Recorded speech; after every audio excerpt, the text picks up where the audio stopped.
Halo semuanya.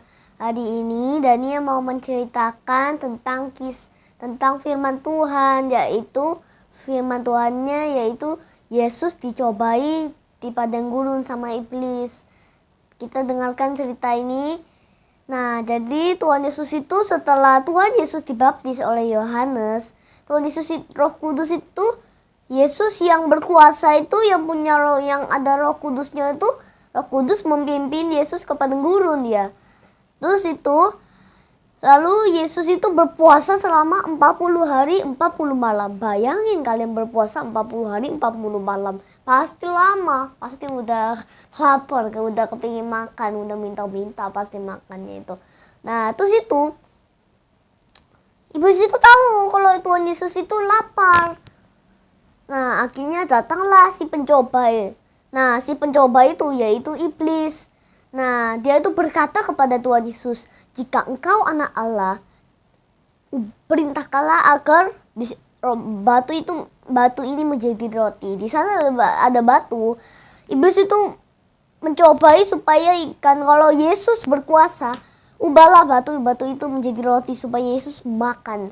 Nah, tetapi Yesus membalas, katanya, ada tertulis, manusia itu bukan hidup dari roti saja, tapi juga dari mengenai firman yang keluar dari mulut Allah. Maaf saya kelupaan. Ini terjadi di dalam yang paling jelas di kisah Matius 4 ya. Terus itu setelah itu iblis membawa Yesus naik ke bubungan bait Allah yang sangat tinggi.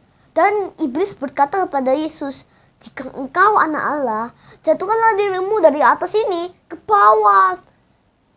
Bukankah Alkitab berkata bahwa malaikat Tuhan itu pasti akan menyelamatkan kamu, dan supaya kaki Tuhan Yesus itu jangan terantuk kepada batu. Nah, Tuhan Yesus itu menolak lagi untuk mencobai, katanya. Ada tertulis, engkau harus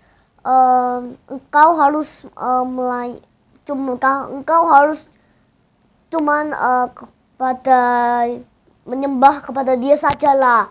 Nah, terus itu iblis mencobai lagi untuk ketiga kalinya nih. Ketiga kalinya. Dengarkan yang ketiga kalinya apa? Yaitu iblis itu membawa dia dan itu melihatkan seluruh kerajaan bumi yang ada di sana. Terus itu katanya kayak gini, "Jika engkau anak Allah, aku mengizinkan engkau memilih semua itu." Nah, maksudnya semua kerajaan itu akan menjadi milik Tuhan Yesus. Asal Tuhan Yesus itu mau sujud menyembah iblis.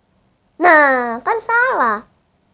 Harusnya iblis itu yang menyembah Tuhan Yesus, tapi dibalikin sama iblis.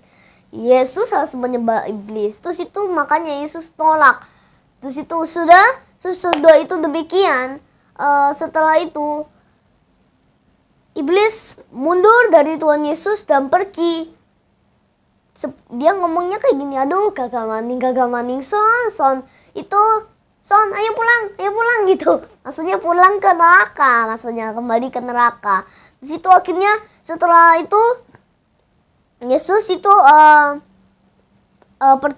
akhirnya Yesus itu yang paling jelas sih itu bukan Yesus dilayani oleh makan. Setelah itu akhirnya Tuhan Yesus pergi dari padang gurun, selesai berpuasanya. Terus itu Yesus tampil ke Galilea menemui murid-muridnya lagi. Seperti itu ceritanya. Tidak usah yang tentang murid-murid yang itu. Cuman pencobaan di padang gurunnya saja. Terima kasih. Sekian atas cerita Daniel firman Tuhan hari ini. Makasih. Tuhan Yesus memberkati.